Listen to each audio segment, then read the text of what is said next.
Hi everyone, my name's Michael Koziol. I'm a journalist at the Sydney Morning Herald.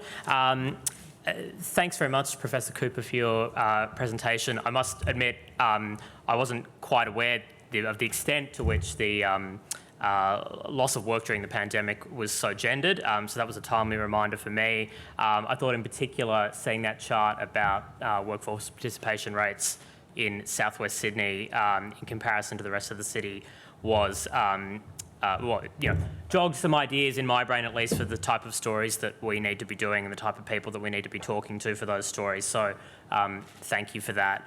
And I also thought it was a good, frank reminder of the fact that paying people for their work is extraordinarily important, probably the most important thing you can do.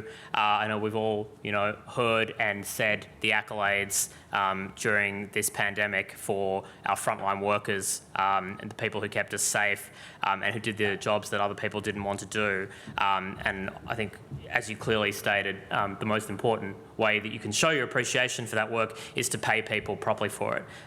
So thanks, Professor Cooper. Often in the newsroom we talk about, what makes a great Sydney story, and we get excited when one comes along. And it's a bit of a nebulous idea sometimes what exactly constitutes a great Sydney story. It probably has property in it, it probably has a bit of crime, it probably has a private school featuring in there somewhere, but it can be difficult to define, and that's what, or kind of what this panel is all about. What is Sydney, what is our identity, and how do we then sell that to the rest of the country and the world? It's of course not just a question for Sydney, it's a question for the whole country as we emerge from this pandemic and reopen and try to compete for tourists and talent and investment from the rest of the world. And we all know that closing our borders was something that, as an island nation, we had the luxury of doing, and it certainly kept us safe from COVID. But, on the flip side now, the question is, did it damage our reputation? And do we need to now reverse this idea that, we're a place that's closed, we're a place that's not welcoming, we're a place that you might struggle to get into? Anne Sherry is going to lead this discussion. She's the perfect person to do it. We all know Anne. She's the chair of UNICEF Australia. She's the chair of Enero. She's on the board of the NAB, Sydney Airport, countless other organisations, and she spent a decade as the CEO of Carnival Cruises. So I'll hand over to Anne to introduce the rest of the panel.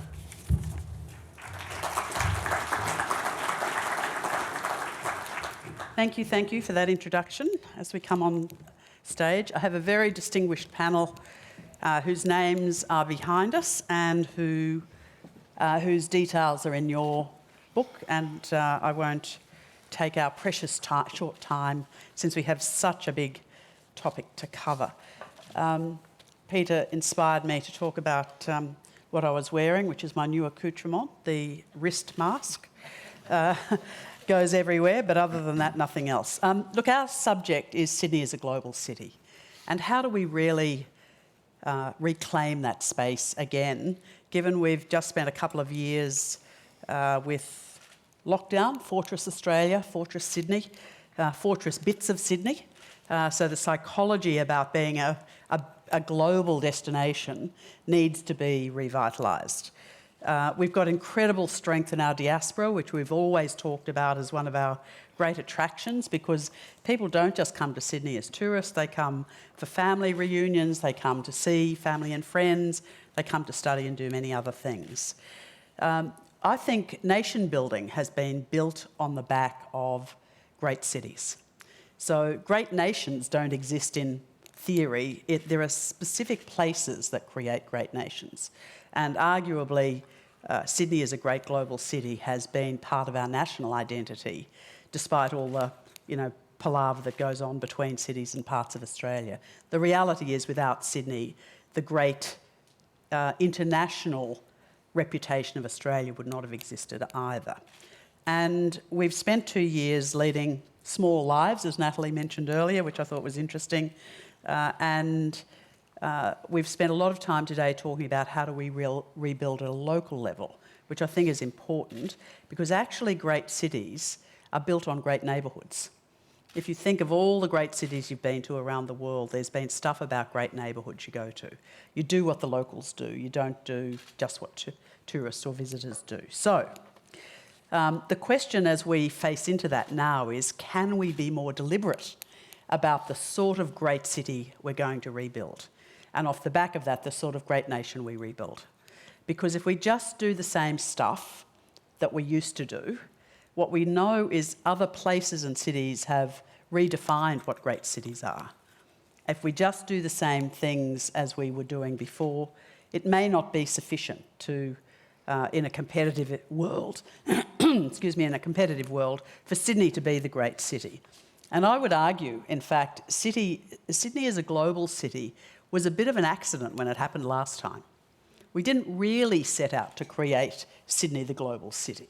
It happened. It happened off the back of opening up the banking system and suddenly a whole lot of foreign banks coming to town, dragging people with them, who then talk to other people.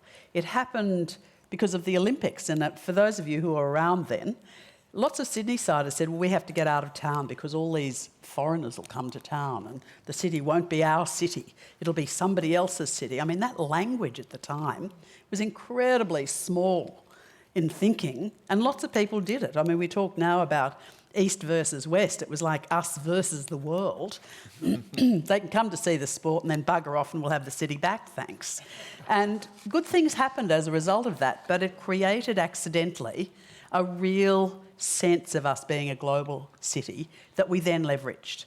So this time round, instead of it being accidental, what is it we need to do, to think about, to really push into as we come out from under the COVID cloak, to really make this an amazing city? We'll look at it from a few different perspectives today. Obviously, tourism is close to my heart because people arrive in many ways into cities. They come by sea and they come by air, they come by land from other parts of Australia, having arrived there in different ways. So they come as students and then stay. They come to see family and friends, as we've already said. And people are going to come back to Australia, and I'm going to start with Nick for this reason. People come back to Australia having experienced COVID in other parts of the world, but also what's been changing around the world over the last couple of years that most of us haven't seen. And so I want to start with Nick, just with some observations about are we deluded in believing that we're, a grand global city who's just going to turn the lights back on again? Or are there things that you think we really need to take stock of as we deliberately play out this discussion?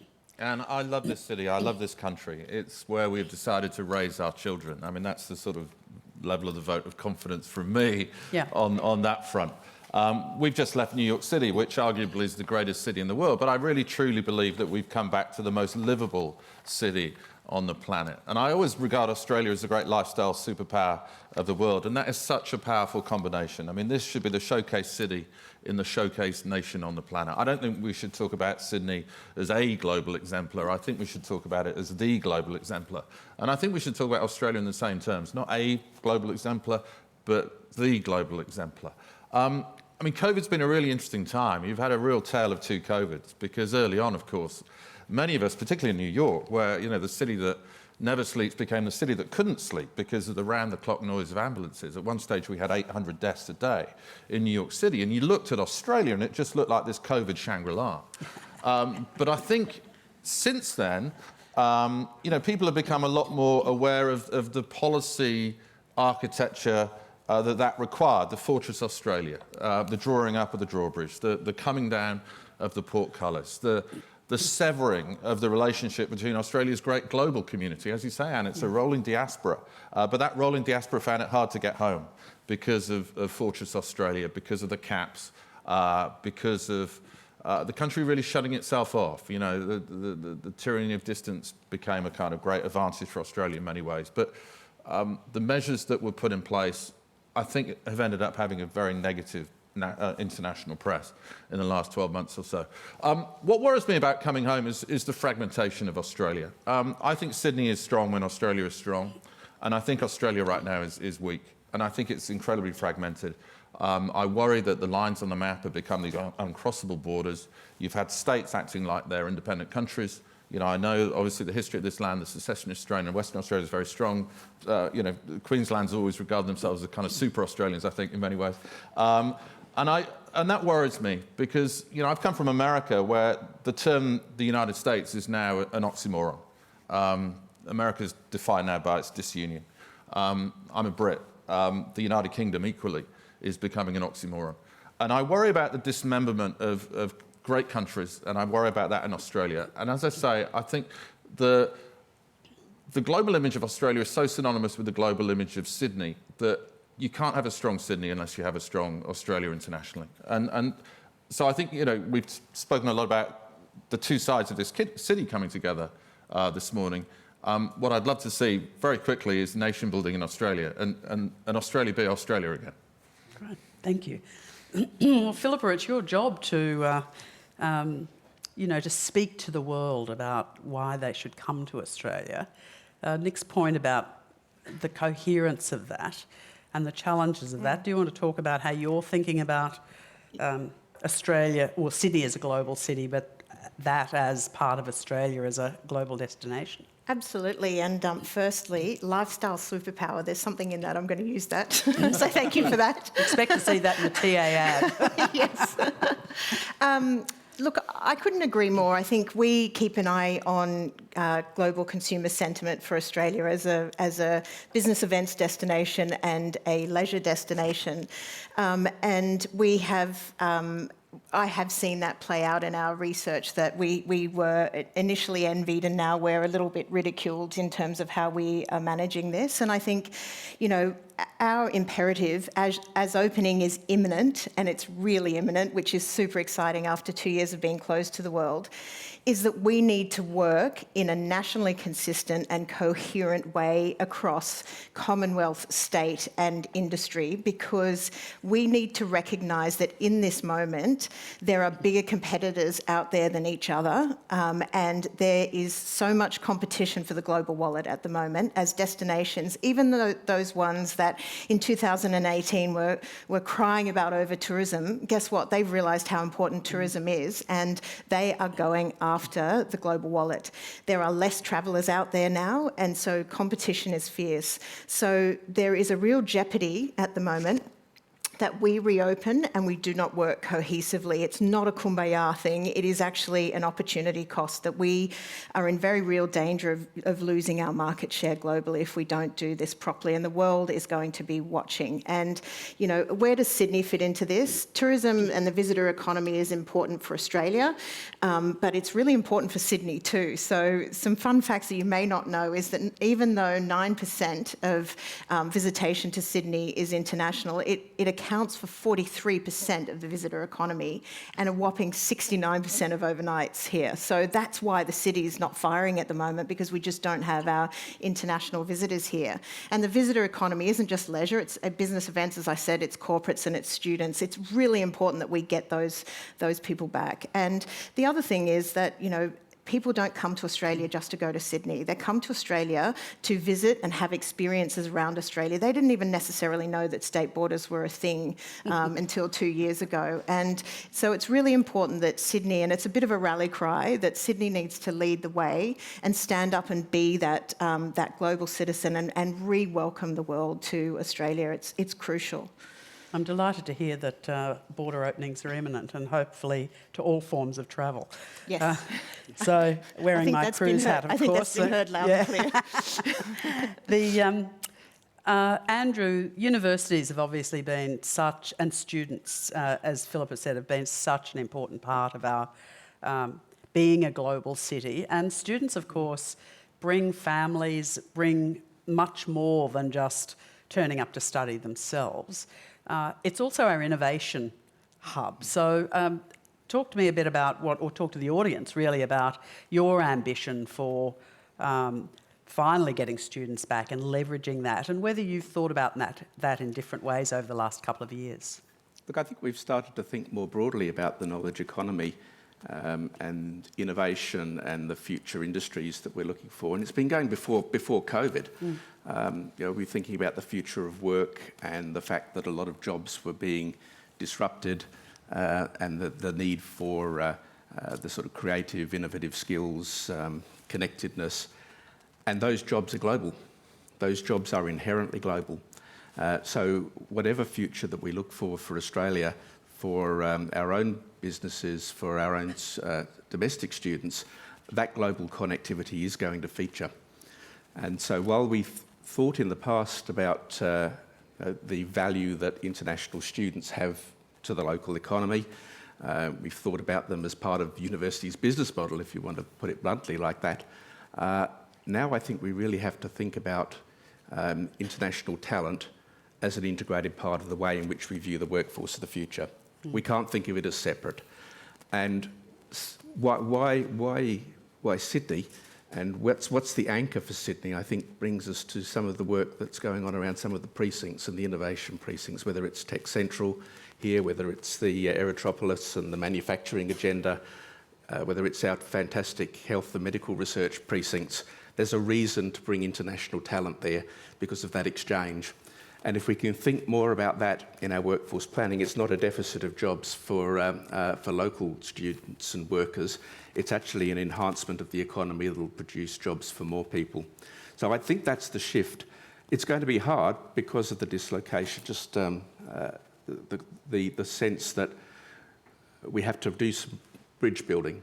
Even our own talent that's here at the moment in universities, in industry, not being able to cross domestic borders, not being able to go international to connect with family, and indeed to do what they naturally do in their business, is going to mean we're going to have to be very deliberative, I think it's a word, or very targeted about positioning Sydney as the place to come for these industry sectors and for what a future looks like for them. Because if we don't do that, we can't just rely on the accident of the past to be repeated. Thank you. Tim, you've done a lot of work with Multicultural Australia. You're now spending time thinking about the future in your new role as a professor at the university. How do you think, both from your experience, the outside-in view is, from the things that you hear, and also are we about to, as the borders open, actually experience people rushing out of the city as opposed to people rushing into the city? Because we do know there's a lot of people who felt that they've been constrained here in the last couple of years, as well as all those people who thought, gee, I really wanted to come to Australia and now I will. So how does that balance feel from where you sit in the work you've been doing?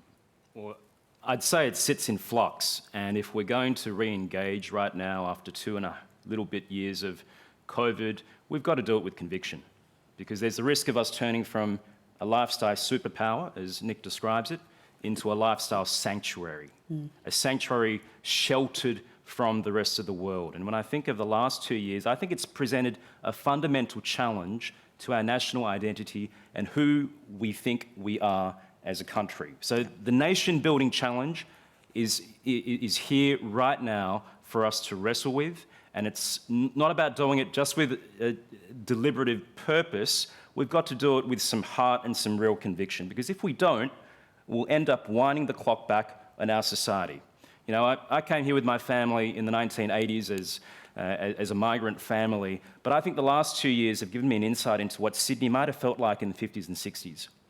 I think we've got smaller from the pandemic, and if we are going to entertain this idea that we're a global city, a globally engaged country, that we can lead in the world as we should, then we've got to prepare ourselves psychologically and culturally again, because Fortress Australia as a mindset really has set, and we shouldn't underestimate the challenge that will be that will be involved in reopening our borders. I know we're on the cusp of it today, and let's hope that there is an announcement that borders will be reopened and immigration will resume, and I think we should be aiming to get to where we were pre-COVID within the next 2 years as a goal. But I think in this room, as leaders of organisations, we've got to think really hard about our role in creating the right psychological conditions for our society to reopen again. And I think we've got to do it with an element of hope and control,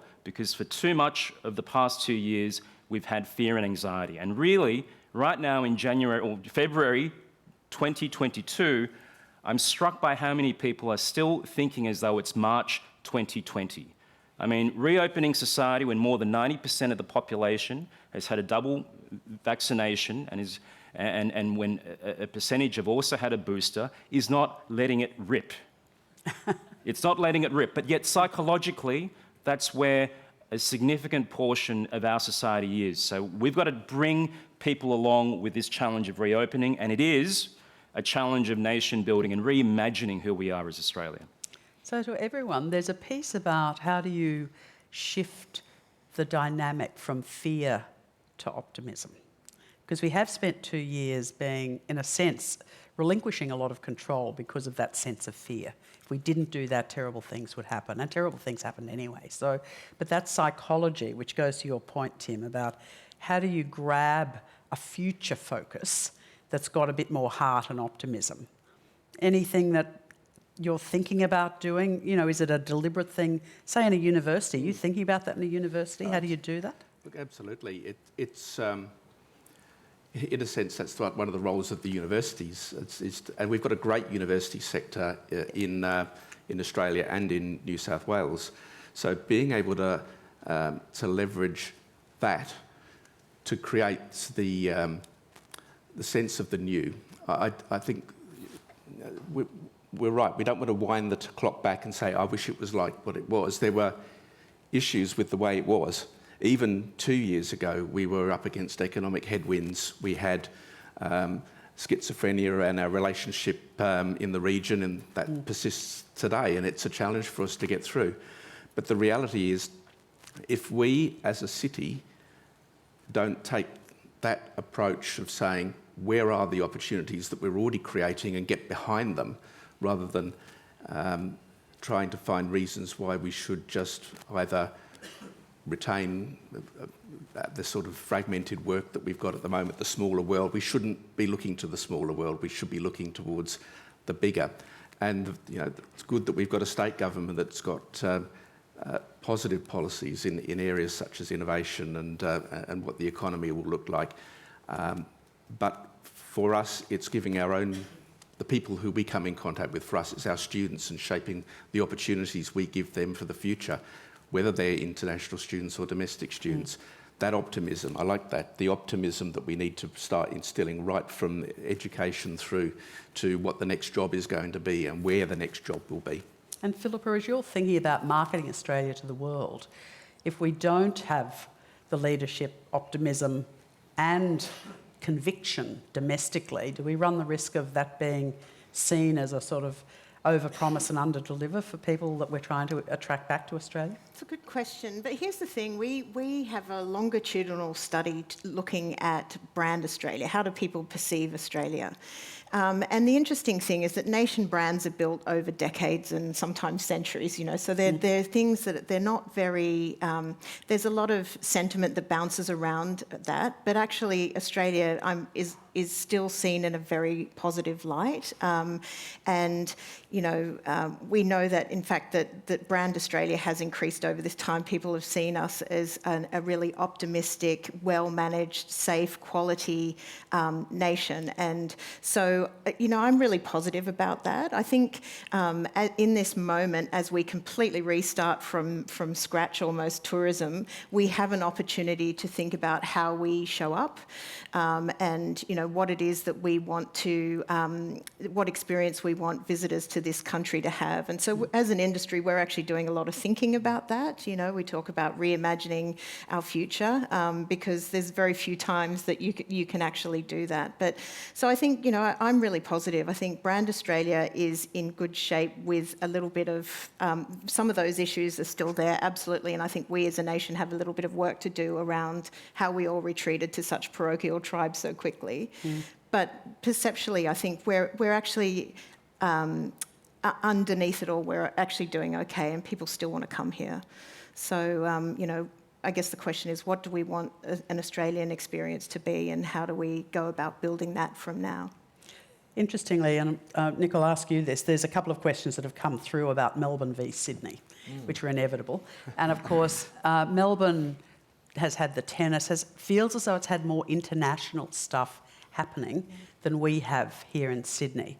And so I guess the question is, are we kidding ourselves that Sydney is suddenly going to re-emerge as the global city when in fact Melbourne's already staked its claim through the events that it's been prepared to happen? How does that look from the outside in, or your view of that? Well, you talked about the Olympics being this key moment, but arguably the biggest beneficiary of the Sydney Olympics was Melbourne, because Melbourne realised that actually to stay in the game, it really had to overachieve. It didn't have the natural benefits that Sydney's got, the beautiful beaches and the beautiful harbours, and it really worked hard in a way that's similar to Chicago. I think Melbourne and Chicago, for me, are very similar cities.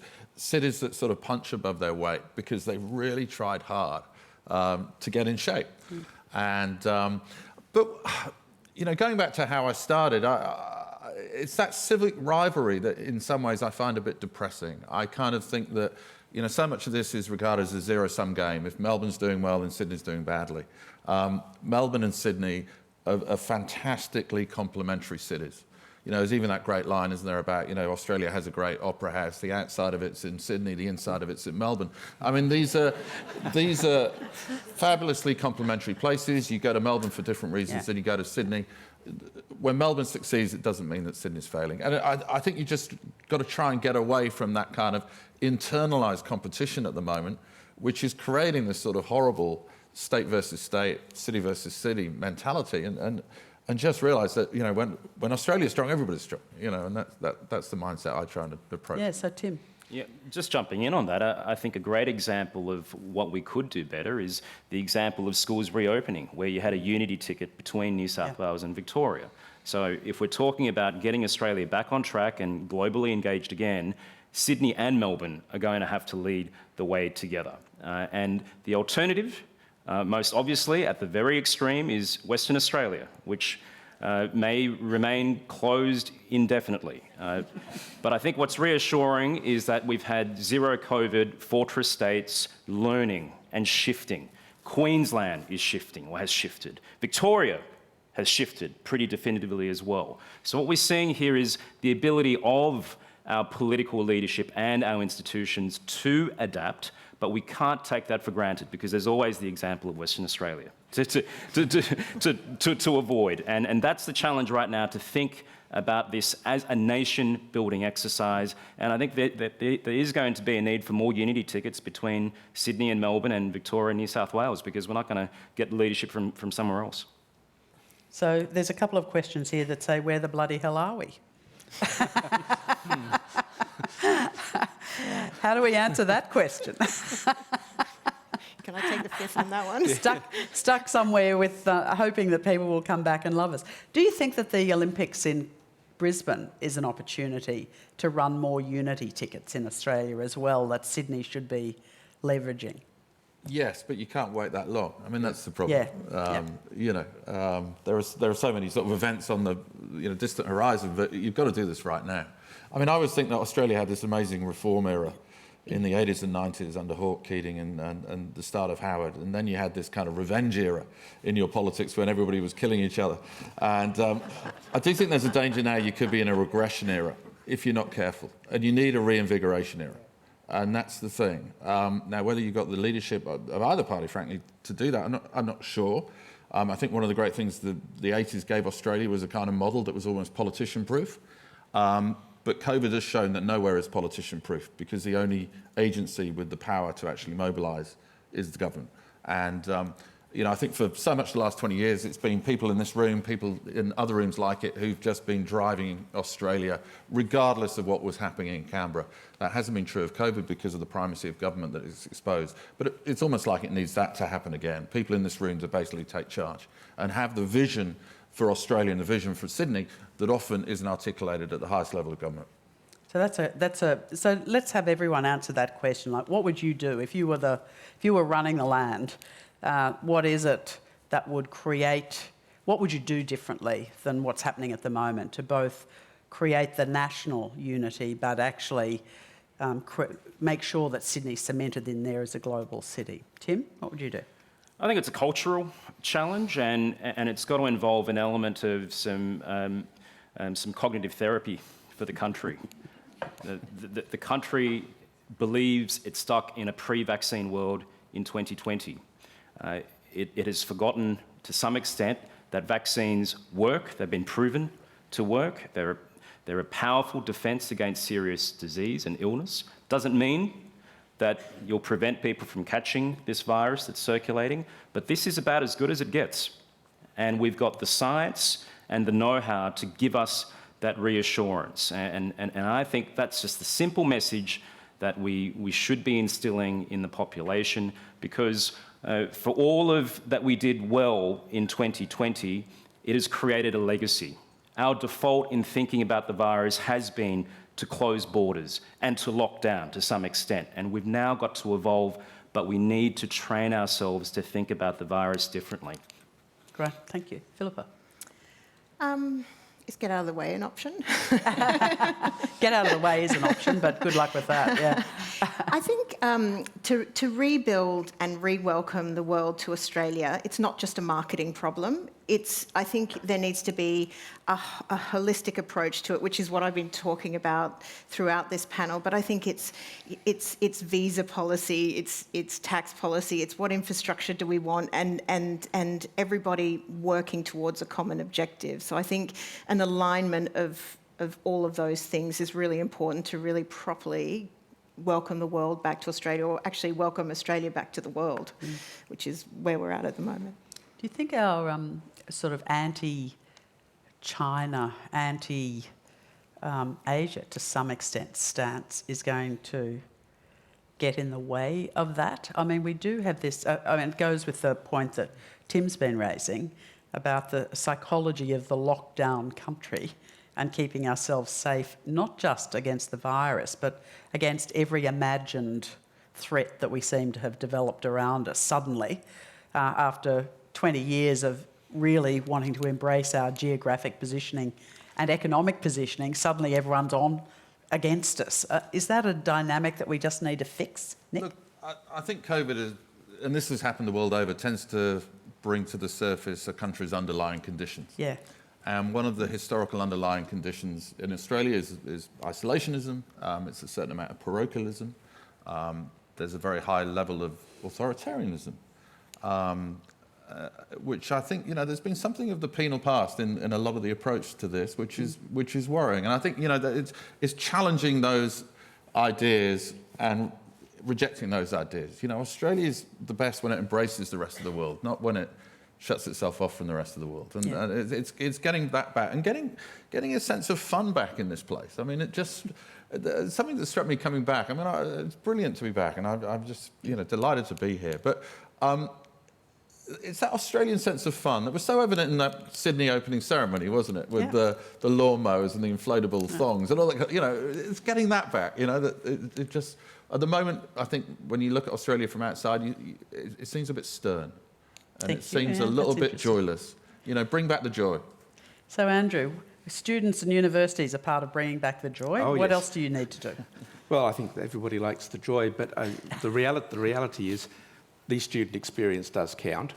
But at the end of the day, we need to get serious as a city, as a state, in ensuring that the skills agenda joins up with the jobs agenda properly. Peter and the team did some work around TAFE and where that might go. International students come here for TAFE. Universities, the industry connection. If we don't have that proposition for students, they will go somewhere else, however fun the city is, because the reality is we have great institutions, we have great opportunities for learning, we have great accessibility. But we have to bring that to the benefit of our own state by having the destination as well. Great. So I think what we've heard, thank you everyone for your insights. I think what we've heard is we do have to be deliberate if we're going to recreate Sydney as a global city, recreate Sydney as a global city as part of an open national economy. And as Tim said, it's got to be done with heart as well as and conviction. not just words, even though we've heard earlier that words are really important as well. And that we shouldn't be complacent about it. We should be really, really deliberate about it. And if I could finish with two other points that really we haven't picked up today because we could have talked about this all day. One is we do have the unbelievable competitive advantage of sitting in a land that has been occupied and been somebody else's land for a long time, and we never use that effectively. There are very few places in the world you can tap and touch Indigenous culture. Sydney is a great city of Indigenous Australians, and it's not talked about, it's not part of our messaging, and yet when you speak to tourists all over the world, one of the things they want are unique experiences, and we have unbelievably unique experiences. That's but one. Another are all the restaurants outside the CBD in other parts of Sydney that speak to cultures globally that we don't even recognise ourselves. So, you know, find me something other than a French or Italian or, you know, maybe a sort of fusion Asian restaurant in the CBD to eat at where locals go, and I'll go there in a heartbeat, as I would any other city in the world.